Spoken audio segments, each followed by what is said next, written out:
Hello friends, स्वागत है आपका सीवी मैथ क्लासेस में। आज हम स्टार्ट करेंगे क्लास 10th के मैथ सब्जेक्ट में चैप्टर नंबर 8 जिसका नाम है त्रिकोणमिति का परिचय। इस चैप्टर में हम ये देखेंगे कि त्रिकोणमिति की शुरुआत कहाँ से होती है और इसके बारे में और कुछ बेसिक जानकारी और कुछ फॉर्मूले के बारे में जानेंगे। तो चलिए स्टार्ट करते हैं।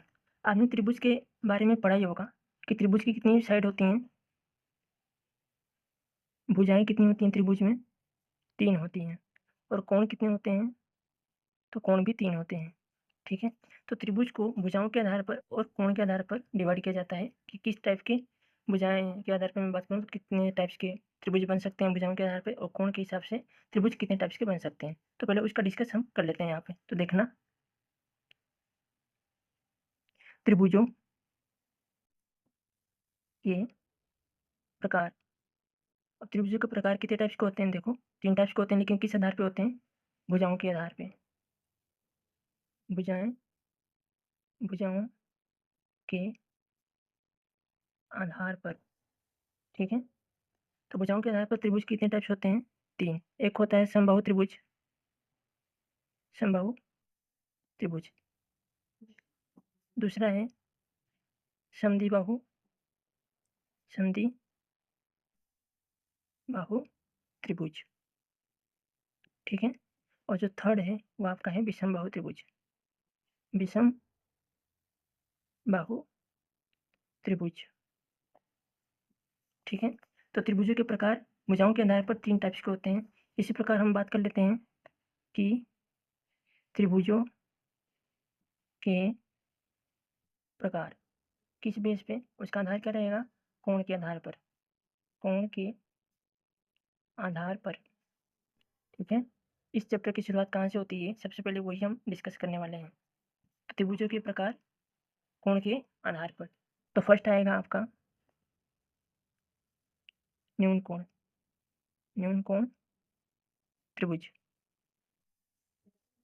ठीक है, दूसरा है आपका समकोण त्रिभुज। ठीक है, और थर्ड है आपका अधिक कोण, अधिक कोण त्रिभुज। अगर मैं इनकी शेप की बात करूँ तो शेप की भी देख लो। समबाहु त्रिभुज का इस टाइप का होता है डायग्राम, इसमें साइड्स क्या होती हैं, इक्वल होती हैं। ठीक है, समद्विबाहु त्रिभुज में क्या होती हैं, 2 साइड्स इक्वल होंगी करस्पॉन्डिंग। ठीक है ना, यानी ये दोनों मान लेते हैं कि दोनों क्या है, इक्वल है, और तीसरी साइड इक्वल नहीं होती है। और जो थर्ड है विषमबाहु त्रिभुज, इसमें क्या होते हैं कि कैसी भी ट्रायंगल आ सकती है जिसका तीनों भुजाएं क्या होता है, समान नहीं है। ठीक है, न्यून कोण की बात करूँ तो एक ऐसा त्रिभुज जिसके सारे कोण क्या हो जाए, 90 डिग्री से कम हो।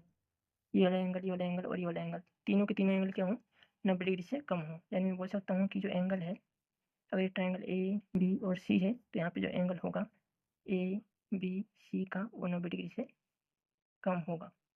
चाहे ए बी सी ट्रायंगल की बात कर लो, ए बी सी में बी एंगल की मैं बात कर लूँ, या सी एंगल की बात कर लूँ, या ए एंगल की बात कर लूँ, वो सारे के सारे क्या होंगे, 90 डिग्री से कम के होंगे। समकोण त्रिभुज में क्या होता है, एक ऐसा त्रिभुज जिसका कोई एक कोण समकोण हो। जैसे ये कोई भी एक कोण एक सम डिग्री का या 90 डिग्री का कोण हो जाए, उसको हम बोलते हैं समकोण त्रिभुज। और अधिक कोण में जानते हो, एक ऐसा त्रिभुज जिसमें कोई भी एक कोण अधिक कोण बन जाए। ठीक है, यहाँ पे जो एंगल बनता है, अगर मैं ए बी और सी ट्रायंगल की कोण से मान लो, भुजाएं बिंदु मान लो, तो यहाँ पे क्या हो जाएगा, एंगल ए बी सी का मान कितना हो जाएगा, 90 डिग्री के बराबर। और ये एंगल कितना हो जाएगा, अगर मैं इसको भी ए बी सी मानूँ तो angle A B C greater than 90 degree. तो आई होप आपको ये सब पता होंगे। अब हम त्रिकोणमिति की शुरुआत कहाँ से हुई ये बात करते हैं। तो जो त्रिकोणमिति की शुरुआत होती है, ये समकोण त्रिभुज है ना, यहीं से शुरुआत होती है, समकोण त्रिभुज। यहाँ से ही आपका त्रिकोणमिति का परिचय स्टार्ट हो जाता है। तो बात कर लेते हैं समकोण त्रिभुज में। देखो,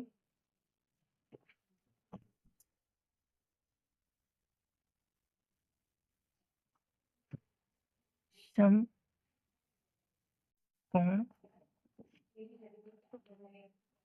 त्रिभुज,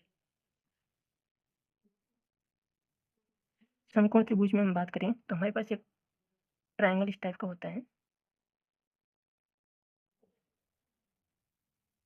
ठीक है, जहाँ पे एक साइड क्या होती है, 90 डिग्री की होती है। मैं मानता हूँ ये 90 डिग्री है। ठीक है, ये एंगल ए हो गया, ये एंगल बी हो गया, ये एंगल सी हो गया। ठीक है, तो अब हम क्या करते हैं, इस ट्रायंगल में हम क्या करते हैं, एक बहुत ही अच्छी प्रॉपर्टीज देखते हैं। अगर मैं मान लो ये एंगल कितना है, थीटा, ठीक है। अगर ये एंगल थीटा है तो ये वाला एंगल कितना हो जाएगा, 90 माइनस थीटा। ये बात समझ में आ रही है? अब ध्यान देना, इस थीटा के एंगल बनने से ही हमारे पास इन भुजाओं में एक संबंध निकल के आया। और क्या आया वो देखना, साइन थीटा। साइन थीटा क्या होता है, देखो, लंब लंब बटे कोण, यानी ए सी बाय बी सी। इस ट्रायंगल की बात कर रहा हूँ मैं सिर्फ, ठीक है। अगर मैं इस भुजाओं का और इस भुजाओं का, इस भुजाओं का और इस भुजाओं का क्या कर लूँ, अनुपात ले लेता हूँ, तो जो वैल्यू बनेगी वो साइन थीटा के इक्वल होगी। ये मानो जो वैल्यू आती है उसको हम साइन थीटा से रिप्रेजेंट करते हैं, ठीक है।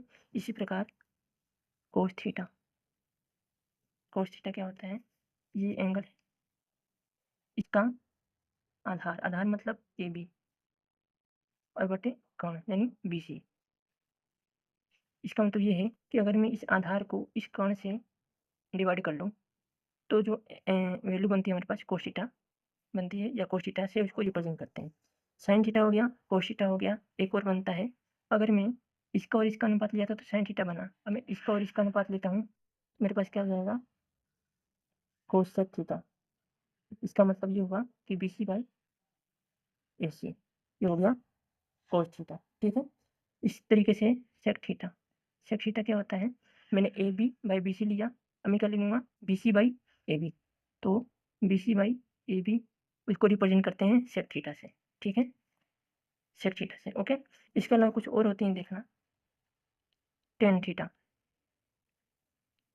टेन थीटा, टेन थीटा क्या होता है, अगर मैं इस लंब को इस आधार से अनुपात कर दूं, या इसको इससे क्या कर दूं, डिवाइड कर दूं, तो जो वैल्यू बन के आती है उसको हम टेन थीटा से रिप्रेजेंट करते हैं, जैसे ए सी बाय ए बी, ठीक है। अब एक और आ जाता है कोट थीटा, कोट थीटा। हम क्या कर लें, इस भुजा को इस भुजा से अनुपात कर लें, यानी इसका जस्ट अपोजिट, यानी ए सी बाई बी ए बी है तो उसको हम क्या कर लेंगे, ए बी बाई ए सी कर लेंगे, तो उसको रिप्रेजेंट किया जाता है कोट थीटा से। तो अब इस प्रकार हमने देखा कि समकोण त्रिभुज में 6 प्रॉपर्टीज आती हैं, एक साइन थीटा, एक कोस थीटा, एक कोसेक थीटा, एक सेक थीटा, एक टेन थीटा और एक कोट। ये 6 रिलेशंस बने जब इन भुजाओं को हम क्या कर लें, आपस में डिवाइड कर रहे हैं।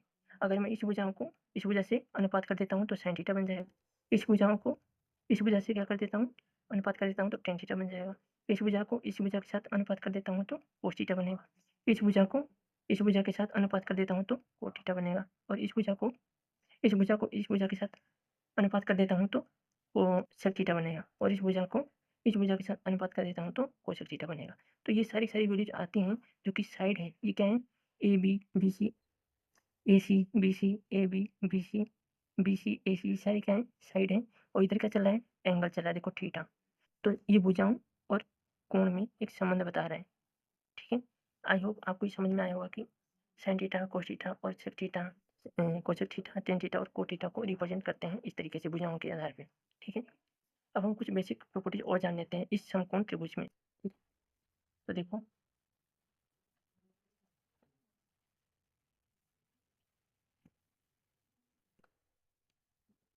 हमारे पास एक ट्रायंगल है,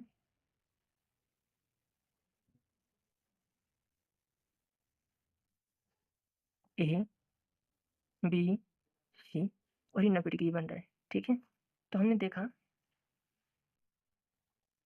कि sine square theta plus cos square theta 1 होता है, ठीक है। ये प्रॉपर्टीज है, क्या है, ये सर्वसमीका है, तो इसको बोल सकते हैं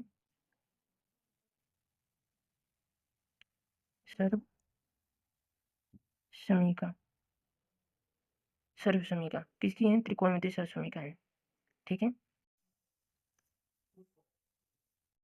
हमारे पास एक ट्रायंगल है ए बी सी, यहाँ पे सी ए बी या बी ए सी 90 डिग्री बनाना है, ठीक है। तो हम यहाँ पे क्या कर लेते हैं, त्रिकोणमितीय सर्वसमीका के बारे में पढ़ते हैं।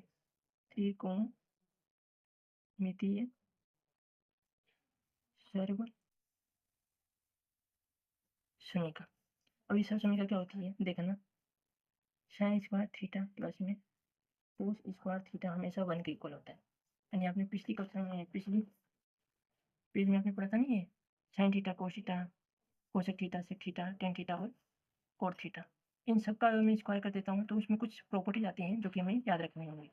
ठीक है, तो यहाँ पे क्या बन जाता है, साइन स्क्वायर थीटा प्लस में कोस स्क्वायर थीटा बराबर 1। एक और प्रॉपर्टीज होती हैं, 1 प्लस में tan square theta is equal to sec square theta. एक और प्रॉपर्टी होती है, 1 प्लस में cot square theta is equal to cosec square theta.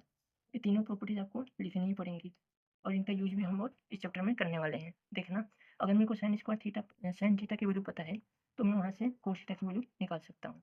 ठीक है ना, इसको ट्रांसफर करके। टेन थीटा की वैल्यू पता है तो मैं सेक थीटा की वैल्यू निकाल सकता हूँ। कोसेक थीटा की वैल्यू पता है तो मैं कोट थीटा की वैल्यू निकाल सकता हूँ। इसके अलावा कुछ और प्रॉपर्टीज भी होती हैं इसके अंदर, देखना वो।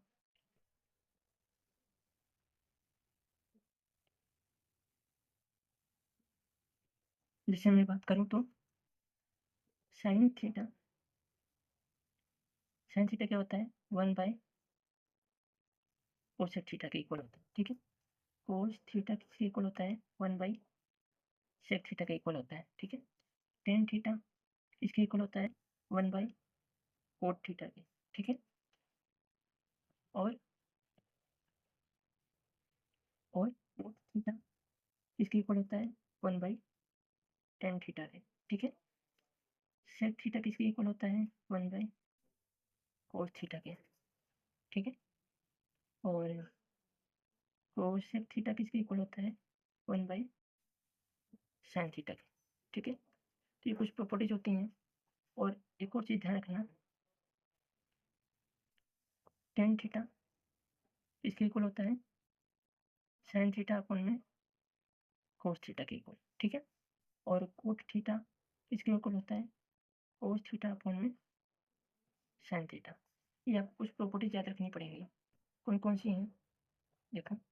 एक तो 3 साइन स्क्वायर थीटा प्लस में cos square theta is equal to 1, 1 plus में tan square theta is equal to sec square theta, और 1 प्लस में cot square theta is equal to cosec square theta. अब देखना, साइन थीटा जो होता है 1/कोस theta के इक्वल होता है। ठीक है, अब यहाँ से मैं पूछूँ कि कोस थीटा किसके इक्वल होगा, तो यहाँ से ये ऊपर जाएगा और साइन थीटा नीचे आ जाएगा, तो कोस थीटा की वैल्यू क्या हो जाएगी, 1/sin थीटा। ठीक है, कोस थीटा की कोसेक थीटा की कोस थीटा की वैल्यू क्या हो जाएगी, 1/सेक थीटा। अगर मैं यहाँ पे इसको ऊपर ले जाऊँ और इसको नीचे ले जाऊँ तो सेक थीटा की वैल्यू क्या हो जाएगी, 1/कोस थीटा। ठीक है, सिमिलरली टेन थीटा की वैल्यू क्या होती है, 1/कोट थीटा। ये दोनों दोनों इक्वल होते हैं। ठीक है ना, तो टेन थीटा की वैल्यू क्या होती है, sine theta by cos theta भी होती है। ठीक है, और टेन थीटा की वैल्यू क्या होती है, 1/कोट थीटा भी होती है। कोट थीटा की वैल्यू पूछो तो मैं 1/tan थीटा हो जाएगा। इसको ऊपर ले जाना और इसको नीचे लेके आना। ये हुआ था, देखो कोट थीटा है, इसकी वैल्यू चाहिए मुझे टेन की फॉर्म में, तो 1/tan थीटा हो जाएगा। सेक थीटा की वैल्यू चाहिए तो 1/कोस थीटा हो जाएगा, और कोसेक थीटा की वैल्यू चाहिए तो 1/sin थीटा हो जाएगा। ठीक है, एक चीज़ और याद रखनी है, टेन थीटा की वैल्यू क्या होती है, sine theta by cos theta. Cot theta की वैल्यू क्या होती है, cos theta by sine theta. ये कुछ प्रॉपर्टीज आपको याद रखनी है, इस चैप्टर में बहुत काम आने वाली हैं। तो इस वीडियो में क्या अपन इतना ही करेंगे, नेक्स्ट वीडियो में हम क्वेश्चन इसके करने वाले हैं।